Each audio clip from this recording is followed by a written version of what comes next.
ഇതാണ് ഞങ്ങളുടെ പൂനെയിലെ വീട്ടിൻ്റെ അടുത്തുള്ള ഓപ്പൺ ജിം.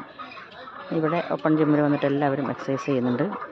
ഞാനും എക്സസൈസ് കഴിഞ്ഞിട്ട് ഇരിക്കുകയാണ് ഇപ്പോൾ ഇവിടെ. രാവിലെ 7:30 മണിക്ക് വരും, 8 വരെ എക്സസൈസൊക്കെ ചെയ്യും. നടക്കാനുള്ള സ്ഥലവും ഒക്കെയുള്ള നല്ല മനോഹരമായിട്ടുള്ള ഒരു ഗാർഡനാണ് ഇത്.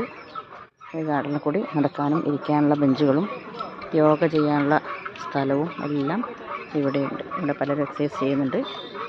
അപ്പം നമ്മളെ ആരോഗ്യത്തെക്കുറിച്ച് ഒരുപാട് ആളുകളിപ്പം ശ്രദ്ധിക്കുന്നുണ്ട് എന്നുള്ളത് വളരെ നല്ല കാര്യമാണ്. ഇങ്ങനെയുള്ള സൗകര്യങ്ങൾ ചെയ്തു വെച്ചാൽ വീടിനടുത്ത് ഗാർഡനൊക്കെ ഉണ്ടെങ്കിൽ നമുക്ക് റോഡിലിറങ്ങി നടക്കാൻ ബുദ്ധിമുട്ടാണ്, വാഹനങ്ങളുടെ തിരക്കുമുണ്ട്. ഇതുപോലെയൊക്കെ ഉള്ള ജിമ്മുകൾ, ഓപ്പൺ ജിം, പൈസയും കൊടുക്കണ്ട, ജിമ്മിൽ പോകുന്ന ബുദ്ധിമുട്ടും വേണ്ട, ഏത് സമയത്തും വരാം, എപ്പോൾ വേണമെങ്കിലും എക്സസൈസ് ചെയ്യാം. അങ്ങനെയുള്ള ഒരു സൗകര്യം ഇപ്പോൾ എല്ലായിടത്തും ഉണ്ടെന്ന് തോന്നുന്നു. ഞങ്ങളുടെ വീടിൻ്റെ അടുത്ത് തന്നെയുള്ളതാണിത്. അപ്പം എല്ലാവരും ആരോഗ്യത്തിൽ ശ്രദ്ധിക്കുമല്ലോ.